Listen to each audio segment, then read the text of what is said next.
আসসালামু আলাইকুম। আজ আমার খুব পছন্দের একটা উদাহরণ আলোচনা করব। আপনাদের হাত উঁচু করাটা খুব জরুরি না, তবে আপনারা যদি করেন তাহলে আমার খুব ভালো লাগবে। কে কে আয়াতুল কুরসি জানেন? আয়াতুল কুরসি। গত বিকেলে যে উদাহরণটি আলোচনা করতে চেয়েছিলাম সেটা ছিল আয়াতুল কুরসি। চলুন আমরা একসাথে তেলাওয়াত করি। আউযু বিল্লাহি মিনাশ শাইতানির রাজীম। আল্লাহু লা ইলাহা ইল্লা হুয়াল হাইয়ুল কাইয়্যুম লা তাখুযুহু সিনাতুন ওয়ালা নাওম লাহু মা ফিস সামাওয়াতি ওয়া মা ফিল আরদ মান যাল্লাযী ইয়াশফা'ু 'ইনদাহু ইল্লা বিইযনিহি ইয়া'লামু মা বাইনা আইদিহিম ওয়া মা খালফাহুম ওয়া লা ইউহীতুনা বিশাইইন মিন 'ইলমিহি ইল্লা বিমা শা'a ওয়াসি'a কুরসিয়্যুহুস সামাওয়াতি ওয়াল আরদ ওয়া লা ইয়াউদুহু হিফযুহুমা ওয়া হুয়াল আলিয়্যুল আযীম। আয়াতুল কুরসিতে সর্বমোট 9টি বাক্য। আয়াতুল কুরসিতে 9টি বাক্য। আমরা একটু দেখি। আল্লাহু লা ইলাহা ইল্লা হুয়াল হাইয়ুল কাইয়্যুম 1 নম্বর। লা তাখুযুহু সিনাতুন ওয়ালা নাওম 2 নম্বর।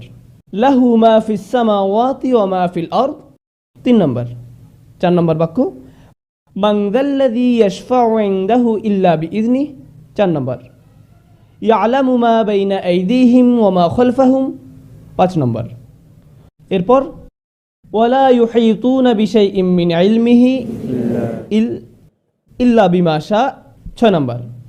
এরপর ওয়াসি'a কুরসিয়্যুহুস সামাওয়াতি ওয়াল আরদ 7 নম্বর।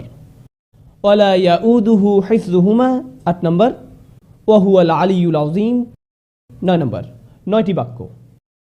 প্রথম বাক্য আল্লাহু লা ইলাহা ইল্লা হুয়াল হাইয়ুল কাইয়্যুম, একটা চমৎকার বাক্য যেটি শেষ হয়েছে আল্লাহর দুটি নাম দিয়ে। কি সে দুটি? আল হাইয়্যু, আল কাইয়্যুম, চিরঞ্জীব এবং সবকিছুর উৎস। পৃথিবীর সবকিছু সৃষ্টি করেছেন এবং নিয়ন্ত্রণ করছেন তিনি। বিস্ময়কর হলো শেষ বাক্য। লক্ষ্য করুন প্রথম বাক্য, এখানে এমন কিছু আছে যা কিনা শেষ বাক্যেও আছে, আর তা হলো ওয়াহুয়াল আলিয়্যুল আযীম। প্রথম বাক্যে আল্লাহর কয়টি নাম রয়েছে? প্রথম বাক্যেও আল্লাহর 2টি নাম রয়েছে এবং শেষ বাক্যেও আল্লাহর 2টি নাম রয়েছে। আচ্ছা, দ্বিতীয় বাক্যটি কি? দ্বিতীয় বাক্যে যাওয়ার আগে সিকিউরিটি গার্ড নিয়ে একটু কথা বলি। সিকিউরিটি গার্ডের চাকরিটা খুব কঠিন। ব্রিটিশ সিকিউরিটি গার্ড দেখেছেন? অদ্ভুত টুপি পরা, মাথায় রসের হাড়ির মতো। খুব কঠিন। এই দায়িত্ব যদি আপনাদেরকে দেওয়া হয়,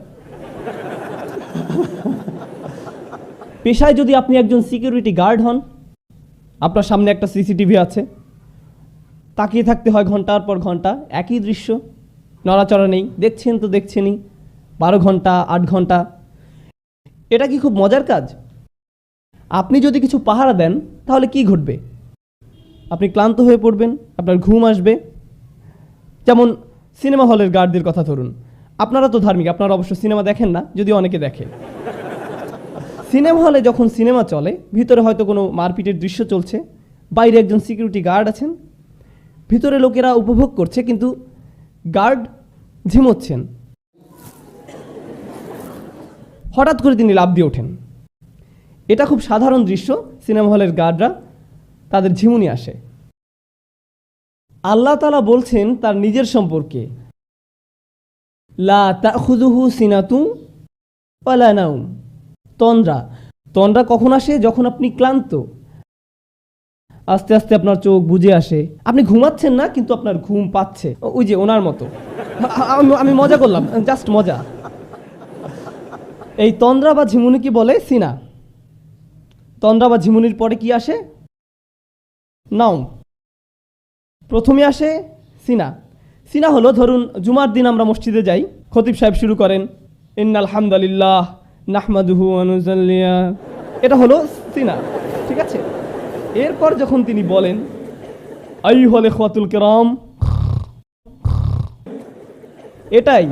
এটাই হলো নাওম। এটাই হলো নাওম।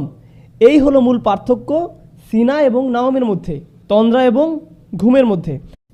এই হলো দ্বিতীয় বাক্য, যেখানে বলা হচ্ছে তন্দ্রা আর ঘুম আল্লাহকে স্পর্শ করে না। মানুষ ক্লান্ত হয়, তাই তার তন্দ্রা আসে এবং এক সময় সে ঘুমিয়েও পড়ে। আবার অনেক সময় আমরা বলি না না না আমি ঘুমাইনি, এমনি একটু চোখ বন্ধ করে রেখেছি, এখনই উঠে পড়ব। কিন্তু দেখতে দেখতে ঘুম, একদমই খবর নেই। ওকে, এই হলো ব্যাপার।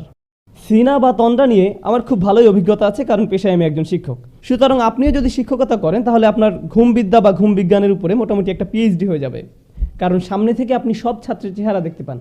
মেটাল ডিটেক্টর দিয়ে মানুষের শরীর চেক করতে দেখেছেন নিশ্চয়ই, সেভাবে ছাত্রদের ব্রেনও আপনি চেক করতে পারবেন। ক্লাসের ফাঁকে ফাঁকে মাঝে মাঝে মাথাটা একটু উপর নিচ করে নিলেন। এই হলো দ্বিতীয় বাক্যের আলোচনা, ঘুম না ক্লান্তি ও ঘুম নিয়ে, তন্দ্রা এবং ঘুম সম্পর্কে। শেষ দিক থেকে দ্বিতীয় বাক্য কি? ওয়ালা ইয়াউদুহু হিফযুহুমা, আকাশ এবং জমিন পাহারা দিয়ে আল্লাহ ক্লান্ত হন না। যখন কেউ ক্লান্ত হয়ে যায় তখন তার তন্দ্রা আর ঘুম পায়। দ্বিতীয় বাক্যের সাথে শেষ দ্বিতীয় বাক্যের এই হলো চমৎকার মিল। লা তাখুযুহু সিনাতু ওয়ালা নাওম ওয়ালা ইয়াউদুহু হিফযুহুমা। আল্লাহ বলছেন লাহু মা ফিস সামাওয়াতি ওয়া মা ফিল আরদ, আসমান এবং জমিনে যা কিছু আছে সব তিনি নিয়ন্ত্রণ করেন। এই বিষয়ে কথা বলার আগে দুটি বাক্য, আল্লাহর দুটি নামের মধ্যে পার্থক্য বুঝতে হবে, মালিক এবং মালিক। আল্লাহর দুটি নাম মালিক ও মালিক, দুটি শব্দের মধ্যে পার্থক্য ধরতে পারলে আয়াতটা বুঝতে সহজ হবে, এই জন্যই বলা। মালিক শব্দের অর্থ অধিকারী, মালিক অর্থ অধিকারী, আর মালিক শব্দের অর্থ আগে একবার বলেছিলাম, মালিক অর্থ রাজা। রাজা আর অধিকারীর মধ্যে কোনো পার্থক্য আছে? আছে। আপনি আপনার কলমের মালিক, কিন্তু আপনি বলেন না যে আমি এই কলমের মহান রাজা। আপনি এমনটা করেন না, কারণ আপনি জানেন এটা একটি হাস্যকর কথা। বুঝতে পেরেছেন? মালিক হয় ছোট জিনিসের। আপনি হতে পারেন গাড়ির মালিক, কম্পিউটারের মালিক, মোবাইলের মালিক, কিন্তু আপনি এর রাজা নন।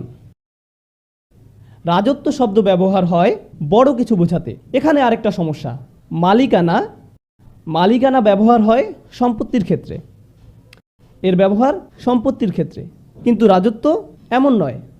আপনারা জানেন রাজা একখণ্ড জমি বা একটা গাছের উপর রাজা নন, তিনি একটি ভূখণ্ডের বসবাসকারী মানুষের রাজা।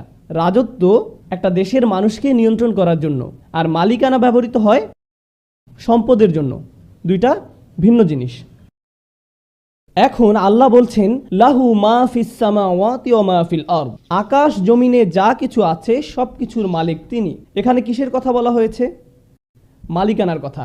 এই বাক্যটা মালিকানা সম্পর্কিত, আর মালিকানা হয় ছোট জিনিসের, তার মানে প্রত্যেকটা ক্ষুদ্র জিনিসের মালিক আল্লাহ। ওকে, শেষ দিকের 3 নম্বর বাক্যটি কি কারো মনে আছে? ওয়াসিআ কুরসিয়ুহুস সামাওয়াতি ওয়াল আরদ, তার রাজত্ব কর্তৃত্ব আসমান জমিনের সব জায়গায়। যেখানে আল্লাহ বলছেন তার রাজত্ব সম্পর্কে, তার কর্তৃত্ব সম্পর্কে, একদিক থেকে আল্লাহ সবকিছুর মালিক, আবার সবকিছুর রাজা, সবকিছুই তার নিয়ন্ত্রণে। মানুষ হয়তো শুধু কিছুর মালিক কিন্তু রাজা নয়, আবার হয়তো রাজা কিন্তু সকল কিছুর মালিক নয়। যেমন এখনো অনেক দেশে রাজতন্ত্র বা রাজা এই ব্যাপারগুলো আছে। ধরুন আপনি একটি দ্বীপের রাজা, তার মানে কি আপনি দ্বীপের সবকিছুর মালিক? না, বরং আল্লাহ সবকিছুর মালিক এবং সবকিছুর রাজা। এটাই হলো বিষয়। কোনো ব্যক্তি যদি কোনোভাবে সব সম্পত্তির মালিক হয়েও যায় তবে সে কি রাজা? এটা কি সম্ভব? সে হয়তো সম্পত্তির মালিক কিন্তু রাজা আরেকজন আছেন। আপনি হয়তো সব সম্পত্তির মালিক কিন্তু আপনার উপর রাজত্ব করছেন আরেকজন, অথবা আপনার রাজত্ব আছে কিন্তু সব সম্পত্তির মালিক আপনি নন। কিন্তু আল্লাহর দুটোই আছে, আল্লাহ একই সাথে মালিক এবং মালিক।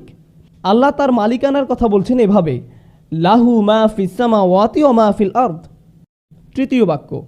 আর তার রাজত্বের কথা বলছেন ওয়াসিআ কুরসিয়ুহুস সামাওয়াতি ওয়াল আরদ। এবার চতুর্থ বাক্য কি? মান যাল্লাযী ইয়াশফাউ ইনদাহু ইল্লা বিইযনিহি, আল্লাহ বলছেন কে আছে তার কাছে তার অনুমতি ছাড়া শাফায়াত করবে। লক্ষ্য করুন, শাফা কি? শাফা শব্দের সহজ অর্থ হলো মধ্যস্থতা। আরও সহজ করে বললে শাফা মানে কারো মাধ্যমে যোগাযোগ করা, আরও সহজ করে বললে শাফা মানে কারো মাধ্যমে সুপারিশ করা। শাফা মানে আপনি চাকরি হারাতে বসেছেন কিন্তু আপনার চাচা বা মামা ম্যানেজার, তিনি বললেন না না না না না, সে থাক, সে ভালো, তাকে রাখা যায়, সে ভালো। এটাই হলো শাফা। কিয়ামতের দিন যখন আমরা চরম বিপদগ্রস্ত থাকবো তখন কেউ একজন এসে বলবে না না না না, সে থাক, সে আমার সাথে, তার জন্য সহজ করুন।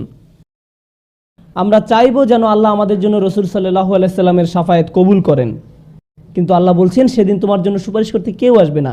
তোমার চাচা, তোমার ভাই, তোমার বাবা, তোমার মা, অফিসের বস, কেউ না। কেউ বলবে না আল্লাহ সে সে ভালো, সে থাক। কেউ আসবে না, কেউ না। এখন তো এমন করার সুযোগ আছে যে তুমি আমার লোক, এই নাও ভিআইপি পাস, তুমি চলে যাও। না না না না না, সেদিন এই সুযোগ থাকবে না, কোনো ভিআইপি টিকিট থাকবে না। একমাত্র ব্যতিক্রম হলো যদি আল্লাহ কাউকে অনুমতি দেন। সুতরাং এই বাক্যে বলা হচ্ছে কারো কোনো ক্ষমতা নেই সুপারিশ করার যতক্ষণ না আল্লাহ তাকে অনুমতি দেন। কেউই সুপারিশ করতে পারবে না, কিন্তু একটু ব্যতিক্রম আছে। সেই ব্যতিক্রমটাই হচ্ছে গুরুত্বপূর্ণ।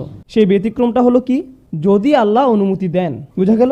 আচ্ছা, ওয়ালা ইউহাইতুনা বিশাইইম মিন ইলমিহি, তারা কিছুই জানে না, তারা তার জ্ঞানের পরিধির কিছুই জানে না, ইল্লা ছাড়া, বিমা শাহ। চতুর্থ এবং ষষ্ঠ বাক্য দুটোই হলো আল্লাহর ঘোষণা এবং ব্যতিক্রম হিসাবে তার দেয়া সুযোগ সম্পর্কে। তার ঘোষণা হলো কারো সুপারিশ করার ক্ষমতা নেই, কিন্তু ব্যতিক্রম হলো যাকে আল্লাহ অনুমতি দেন। তাদের কোনো জ্ঞান নেই, কিন্তু ব্যতিক্রম হলো যাকে তিনি জ্ঞান দিতে চান সে। অন্যথায় তারা কিছুই জানে না। ওয়ালা ইউহাইতুনা বিশাইইম মিন ইলমিহি ইল্লা বিমা শাহ। চতুর্থ আর ষষ্ঠ বাক্যের এই হলো চমৎকার মিল। প্রথম আর নবম বাক্য, দ্বিতীয় আর অষ্টম, তৃতীয় আর সপ্তম, চতুর্থ আর ষষ্ঠ। কি বাকি আছে? মধ্যের বাক্য।